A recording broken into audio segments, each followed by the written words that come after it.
Y'all know what's going on. It's time for another episode of Doing Time with Joe. I'm your host, Joe Baker, and welcome to the show, y'all.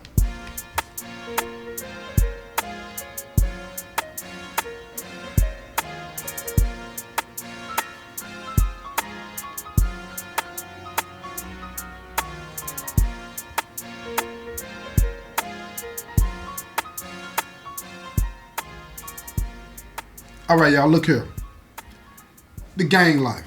I'm going to tell another story about that, right? You know, whether it be Crips, Bloods, Vice Lords, GD, Every Nation, whomever, whatever, right? In this lifestyle, okay, don't get it twisted. In this lifestyle, being somebody's blesser or OG or whoever, what that means is whoever, somebody that comes in under you, right? You train them, you teach them. I know what GD would call it a blesser. Somebody that is responsible for the teachings of this individual. Crips, you know what I'm saying, they might call it they Shorty or whatever the case may be, or little OGs or whatever it is, you know, YGs or whatever, right? But this story is about these Crips that I know. You know what I'm saying? I'm familiar with them. I kick it with them back in the day anyway, a whole lot. And this story is so impressive and cautionary because it's one of those things that if you're not a part of the lifestyle, you won't even have any awareness of things like this going on, right? But this story is about this brother that we're going to call Lil Cuz, right? Now, Lil Cuz, when he first came into the penitentiary, he was neutral. He was nothing. He was a peon. He did not belong to anything, right? Now, Big Cuz, you know what I'm saying, he liked him. He's from the same hometown, and they were not too far apart in age, but Big Cuz had this maturity about himself that set him decades apart from, you know what I'm saying, Lil Cuz, right? Because Lil Cuz, you know, he was young mentally. He ran in the streets a little bit, but he hadn't done anything to the level of, you know, on gang activity or anything like that in any organized fashion. Let's put it that way, right? So anyway, Big Cuz pull up on him, introduce himself and all this and that, and tell him he from the same hometown and whatnot. He like, yeah, I heard about you and all this and that. He's real enamored with Big Cuz. You know, he's looking up to him and all this and that, right? Now, everybody sees this, right? So Big Cuz he got him. He groomed him, right? And he talking to him. And over the course of 3 or 4 months, he tell him, he said, look, man, come on and get down with this, man. It's in you. Crippin' is in you, bro. Blah, blah, blah. All this and that, right? And Lil Cuz is like, okay, I'm going to do this. So he tells him what he's going to have to go through. And he's cool with all that. Now, to become a part of the, y'all already know what it is. Hands on, you know what I'm saying? So they had to jump him in, right? Beat him up, basically. Okay, we're going to say that. Beat him up. So they beat him up. Now he's a Crip. He going hard. He's learning what he needs to learn. I'm talking about, listen to me now. I had a partner that's a Crip. And back in the day when I was like GD crazy, you know, I wanted to know everything about every organization, this isn't. So he's teaching me all the hand signs, the language, this and that. I stopped because it's so, when you talk about the Crips, you got so many different sets, so many different understanding and meanings and languages and how they talk and all. It is a lot to absorb. It's a lot to absorb. I mean, you could probably write encyclopedias about this and then language and how they get down and move, and you still would not finish it. It is a lot. But this brother, Lil Cuz, he was Crip crazy. Like I used to be GD crazy, he was Crip crazy. And he wanted to know everything. So Big Cuz taught him everything that he knew. And I'm talking about, you could see the transformation. It was almost like, you know, he went into this cave and was learning and this, and then he comes out, he's standing straight up. And he's like 10 feet tall. You know what I'm saying? He had this confidence about himself, this arrogance about himself that this is me. And if anybody dare cross me or this Crip thing here, then off with your head. Lil Cuz was serious. Lil Cuz, but he was a good dude though. He was a good dude. He liked to play sports and do all of these types of things, right? Do all of these types of things. But he had become so indoctrinated with the ideology of Crippin that that's who he became. He was a walking, talking Crip machine. I'm talking about you couldn't sit around him for any length of time and not know it. Period. Words that start with B, he put a C on them. Everything about his whole demeanor, behavior, and actions and everything was Crippin. And when it came time to put in work, listen to me, man. He didn't have his hand up. He pushed his way to the front of the line and said, send me, big cuz. And he went. And I'm talking about he put in work. Sometimes he come up out of there bruised and battered. Sometimes he come up out of there not bruised. But either way, he came up out of there standing straight up, talking about, yeah, this is what it is. You feel what I'm saying? Didn't care nothing about losing. It's about representing. Period, point blank, putting in work. Now, Lil Cuz didn't have a lot of time. So he was going to be getting out soon, right? Now, Big Cuz had a lot of time. He had a lot of time. And because he had gotten out and come back on another charge, so he was going to be here for about 50 years. So Lil Cuz was going to be his avenue to the town to be able to do a lot of things to help him in the situation, help him get him some money so he can get a lawyer, because that's what a lot of people do. You know, a lot of people in here, whether a lot of people want to believe it or not, they're doing a lot of the things they do so they can get the money to pay for their lawyer, so they can try to get their time cut or whatever the case may be. They don't have any other means to do it. I'm not condoning it. I'm just letting you know what it is, okay? Now, so Lil Cuz gets out. Now, Lil Cuz, he lives in the same hometown as Big Cuz, so Big Cuz give him the city. He said, look, you got that. You feel what I'm saying? And everybody respected that because Lil Cuz got out there. Lil Cuz is laying it down, and they looking at him like, man, he know everything. You know what I'm saying? He's like the Oracle. He's like Solomon. You feel what I'm saying? He know everything about the Crippin'. You feel what I'm saying? So everybody's gravitating towards him except for a handful of them. Because a handful of them that they were in charge before Lil Cuz got out, and now Big Cuz just took it from them and gave it to him. They had rocks in their jaws about that. Rocks in your jaws mean you got animosity, okay? Now, they had rocks in their jaws about that, right? So they went to plan, plotting, and strategize. This is not going to be. You feel what I'm saying? Even though they were committed to that lifestyle as well, they became power hungry. Power hungry. He just took it from them and gave it to him. And they didn't like that. But they didn't know what to do because Lil Cuz go hard. He got them hands, and now he on the town, he got them pistols. He ain't playing. So they don't know what to do to be able to regain their positions, to regain that authority. So they try to undermine it. So they start spreading lies about it. See, that's what you do when you want to try it. You can't do it physically. You got to do it psychological warfare. It's easy to convince a person of a lie than it is of the truth. Can I get an amen? You feel me? Because that's what a lot of people are on. They can't whoop you. And even if they could, they don't want to because it might cost them too much. Right? So they try to tear you down like that because if people don't trust you, especially in the streets, if people don't trust you, they think that you're a snitch, they think that you're somebody that can't be trusted, won't do this, won't do that, they don't mess with you. You can have a position all you want to, they'll stay away from it. You feel what I'm saying? Now, it was hard to slander Lil Cuz because all the things that they heard about him, they heard independent. He didn't tell them, other people told him, and the streets told him. You see what I'm saying? So it's like, man. So when they started spreading these lies, it was like, who's saying this? Who's doing all this talking? And it came out that it was them. That's how the streets are. The streets just want blood. It don't matter where it come from. No matter where it come from. So when Lil Cuz found out it was them, he said, oh, okay, we're going to deal with this.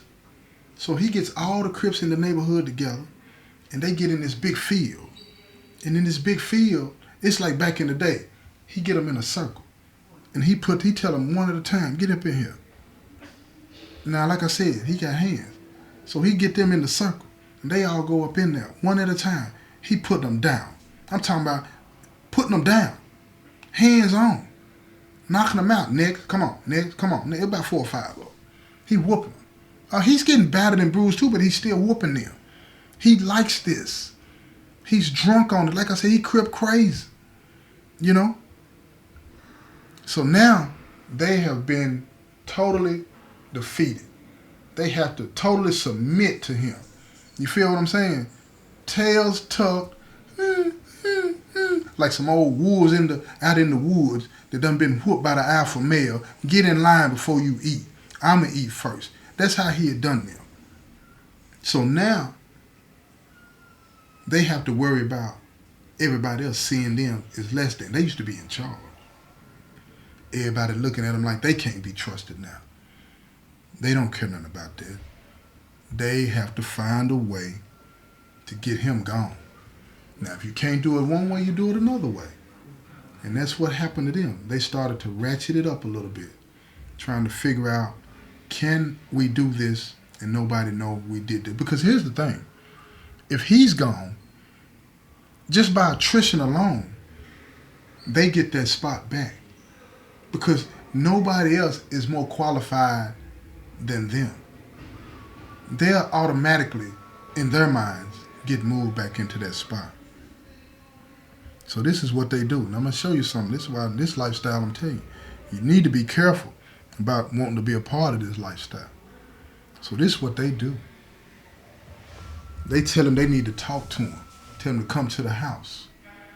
Then when he get to the house, they come out of the house real fast. Ain't nobody else with him now, because he bold like that. They come out the house, guns ablaze. Ain't no witnesses and no nothing. I'm talking about dropping. First shot hits him straight in the forehead. Dropped him, dead. Now some people that lived in the houses down the street, they come out the house, they running down there. Now they don't see, because now cousin done threw the guns and put them up. They don't see what happened. Cousin like, I don't know what happened. Everybody don't know what happened. Now you got to keep in mind the only eyewitnesses are the people that did it, right? The only eyewitnesses are the people that did it. Or so they thought. You already know. Cameras everywhere, up on them poles and stuff, in certain neighborhoods. Police everywhere. So when one of the neighbors that ran down the street goes back to the house and calls 911, the police, they get there and they see this body laying in the streets. You know what I'm saying? So they pull up on him and they find a couple of guns on him and all this and that. Yeah, we know him. He just got out of the penitentiary not too long ago. Been a menace out here in the streets. Oh, well. But the chief makes them investigate it anyway. They pull the CCTV cameras and pull the cameras, and guess what they see on the cameras, y'all? They see cousin them run out of the house and just shoot this man when he get out the car. Oh, my goodness. They grab him. They arrest him. Breaking news. Gang war. That's how they classify it, because all of them Crips, right? You feel what I'm saying? Said it was an inner squabble. They got him on the news. Now, because he's seeing this with all the other Crips in the penitentiary, right? So they seeing this like, wait a minute, what's going on? And now they had heard about what's going on and how them brothers out there had tried to been undermining them and all this and that. So now because this is what he do. He make the call. Get them. Y'all need to take care of that. But see, all the other Crips, here's the rub right here. Here's the rub. All the other Crips that were in this particular area, they wasn't built like that. That's why these individuals that did the killing would automatically move to the top. That's why Lil Cuz, when he got out, he was able to assume control, because the majority of them in this particular area, they weren't built like that.